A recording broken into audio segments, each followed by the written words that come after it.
दिल्ली में प्रदूषण रोधी प्रतिबंधों में न्यायालय की अनुमति के बिना ढील न दी जाए, सुप्रीम कोर्ट ने कहा।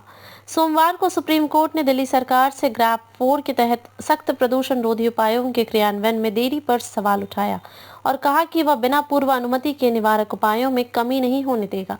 न्यायमूर्ति अभय एस ओका और ऑगस्टिन जॉर्ज मसीह की पीठ ने बताया कि राष्ट्रीय राजधानी में वायु गुणवत्ता सूचकांक AQI के खतरनाक स्तर पर पहुंचने के बाद भी graded response action plan grab के चरण 4 के तहत निवारक उपायों के क्रियान्वयन में देरी हुई है। शुरू में दिल्ली सरकार के वकील ने पीठ को सूचित किया कि ग्रैप के चरण 4 को सोमवार से लागू कर दिया गया है और भारी वाहनों को राष्ट्रीय राजधानी में प्रवेश करने से प्रतिबंधित कर दिया है।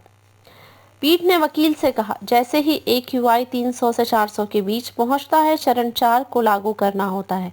आप ग्रैप के चरण 4 की प्रयोज्यता में देरी करके इन मामलों में जोखिम कैसे उठा सकते हैं।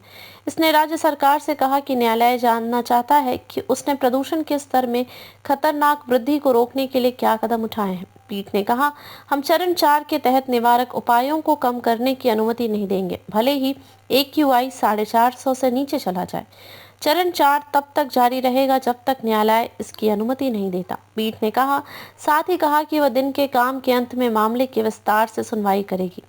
रविवार को CAQM ने ग्रैप 4 के तहत दिल्ली NCR के लिए सख्त प्रदूषण नियंत्रण उपायों की घोषणा की, जो सोमवार सुबह 8 बजे से प्रभावी होंगे, जिसमें ट्रकों के प्रवेश पर प्रतिबंध और सार्वजनिक परियोजनाओं पर निर्माण पर अस्थायी रोक शामिल है। वायु गुणवत्ता प्रबंधन आयोग CAQM ने यह आदेश तब जारी किया जब दिल्ली का वायु गुणवत्ता सूचकांक AQI खराब हो गया, जो शाम 4 बजे 441 पर पहुंच गया और प्रतिकूल मौसम की स्थिति के कारण शाम 7 बजे 457 तक बढ़ गया।